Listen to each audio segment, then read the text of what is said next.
O Evangelho segundo narrativa de João, no seu capítulo 5, verso 22, nos diz: Também o Pai a ninguém julga, mas deu ao Filho todo o juízo. E no verso 27, nos diz também: E deu-lhe o poder de exercer o juízo, porque é o Filho do homem. Nesta semana, teremos um grande acontecimento lá na cidade de Curitiba. O juiz Sérgio Moro estará recebendo o ex-presidente Luiz Inácio Lula da Silva. Vemos nessa entrevista e pelos acontecimentos que têm ocorrido com relação a essa operação conhecida como Lava Jato, situações em que pessoas graúdas têm sido inquiridas com a justiça, têm comparecido diante de um juiz. Não queremos entrar aqui no mérito da questão política, mas nos chama a atenção que estes acontecimentos, todos que se desenrolam, podemos ver que isso é resposta de oração para que esta nação brasileira ela possa seguir um rumo em que a direção dos princípios da palavra de Deus possa estar com os homens de bem que querem a justiça social, querem o progresso da nossa nação. Isso entendemos que é respostas de orações do povo de Deus. Haja visto que muitos dos que compõem o chamado Ministério Público, os procuradores, são pessoas que têm a fé em Deus. Outra situação que podemos analisar dentro deste próximo grande acontecimento é que essas pessoas que se deparam com um juiz, elas ficam, de uma certa maneira, humildes, ficam simples. Pessoas essas que detenham altas posições sociais, posições econômicas, geralmente são pessoas arrogantes, soberbas, mas quando estão diante de um juiz, numa situação como essa que temos acompanhado, elas ficam de uma maneira simples, humilde. Isso nos remete a uma situação de muito maior amplitude de quando as pessoas irão comparecer diante do Senhor Jesus Cristo. Esses dois textos lidos nos falam que o Senhor Jesus Cristo será o juiz. Hoje, o papel do Senhor Jesus Cristo é o papel de advogado. Hoje ele está como advogado. Ele, como diz em 1 João, capítulo 2, verso 1, meus filhinhos, estas coisas vos escrevo para que não pequeis. E se alguém pecar, temos um advogado para com o Pai, Jesus Cristo, o justo. Hoje, Ele está defendendo as nossas causas. Até o pior dos pecadores, aquele mais cruel, quando ele se arrepende, ele pode receber o perdão dos seus pecados através da pessoa bendita de nosso Senhor e Salvador Jesus Cristo.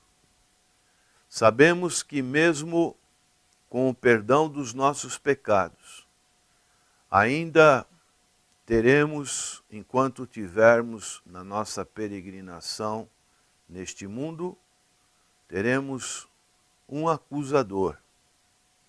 Como diz o texto de Zacarias capítulo 3, que nos mostram que esse acusador, ele está sempre querendo apontar algum de nossos erros. Diz Zacarias 3, e me mostrou o sumo sacerdote Josué, o qual estava diante do anjo do Senhor, e Satanás estava à sua mão direita para se lhe opor. Essa é a função do inimigo. Ele está sempre querendo ver nas nossas vidas, no nosso comportamento, alguma coisa para nos acusar. Mas o Senhor disse a Satanás: o Senhor te repreende, ó Satanás. Sim, o Senhor que escolheu Jerusalém te repreende. Não é este um tição tirado do fogo? De maneiras que o Senhor Jesus Cristo, Ele perdoa-nos e Ele nos justifica diante de Deus. Podemos, então, perguntar, como vai ser esse julgamento? Será que a pessoa que está em Cristo, ela também vai participar deste julgamento final? São situações em que podemos estar pensando, imaginando. Um grupo sectário, eles têm em um dos pilares de sua doutrina o que denominamos juízo investigativo, ou doutrina do santuário celestial. Essa crença surgiu para resolver uma grande confusão causada por um acontecimento que ficou denominado Grande Desapontamento. Um americano, Guilherme Miller, ele profetizou a volta do Senhor Jesus Cristo entre os anos de 1843 e 1844. E como era de esperar, o Senhor Jesus não voltou. Houve uma grande frustração das pessoas que aguardavam a volta de Cristo. Muitos deixaram de trabalhar, muitos deixaram de estudar, na expectativa da volta do Senhor Jesus Cristo. E isso ocasionou este grande desapontamento, e uma certa pessoa chamada Hiram Edson, ele teve uma visão de que o Senhor tinha voltado, mas tinha voltado somente no sentido espiritual. E desta visão que ele teve, uma senhora chamada Ellen Good White formulou uma doutrina dizendo que o Senhor tinha retornado, mas tinha passado de um compartimento no céu, que é o local santo, para o local santo dos santos. E, a partir daí, o Senhor estaria fazendo o que esse grupo chama de juízo investigativo. E dessa maneira ninguém pode ter a certeza de salvação, porque vai passar por esse processo. Isso aconteceu em 22 de outubro de 1844. Esse ensino, essa doutrina, é um dos fundamentos deste grupo sectário, é o pilar, e daí surgiu outros ensinos como a guarda do sábado, o estado intermediário sonolento das almas, o Senhor Jesus como uma espécie de arcanjo Miguel, o aniquilamento das almas, de maneiras que ninguém pode ter certeza da salvação em Cristo Jesus. A Bíblia, ela apresenta vários julgamentos. Nós vemos no caso do dilúvio, nós vemos no caso de Sodoma e Gomorra, aonde Deus conversou com Abraão, e Abraão perguntou para Deus, se houverem 10 justos, o Senhor destruiria essas cidades? E em Gênesis capítulo 18, verso 25, existe a expressão, o justo juiz da terra. Então, pela Bíblia sabemos que há e vai haver julgamentos. E para os crentes que estão em Cristo Jesus, como será esse julgamento? A palavra de Deus, ela nos diz, em João capítulo 3, quando o Senhor falava com Nicodemos, no seu verso 17, diz assim, porque Deus enviou seu Filho ao mundo, não para que condenasse o mundo, mas para que o mundo fosse salvo por ele. O objetivo de Deus não era trazer condenação, mas era trazer salvação. Quem crê nele não é condenado, mas quem não crê já está condenado.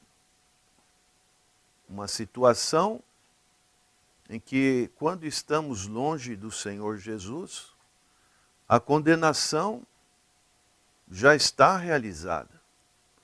Não podemos mais, nenhuma instância, como hoje vemos todos esses processos jurídicos, pessoa apelar para a primeira, segunda instância, Supremo Tribunal de Justiça, não existe. A palavra de Deus é bem clara. Quem nele crê não é condenado, já está livre. Mas quem não crê já está condenado. É uma situação irreversível que nós temos que resolver nesta vida. Ainda no verso 36 de João 3 diz, aquele que não crê no Filho tem a vida eterna, tempo presente. Mas aquele que não crê no Filho não verá a vida, mas a ira de Deus sobre ele permanece. Então, o cristão que está em Cristo Jesus, ele vai passar por um tribunal, mas não por um tribunal se ele vai ser salvo ou não, porque ele já está salvo em Cristo Jesus. O tribunal será das nossas obras aqui neste mundo. Romanos 14:10 diz: mas tu, por que julgas teu irmão? Ou tu também, por que desprezas teu irmão? Pois todos havemos de comparecer ante o tribunal de Cristo. O tribunal será das nossas ações, como podemos ver também em 2 Coríntios, capítulo 5, verso 10. Porque todos devemos comparecer ante o tribunal de Cristo, para que cada um receba segundo o que tiver feito, por meio do corpo, ou bem ou mal. Essa é a situação daqueles que aceitam o Senhor Jesus Cristo.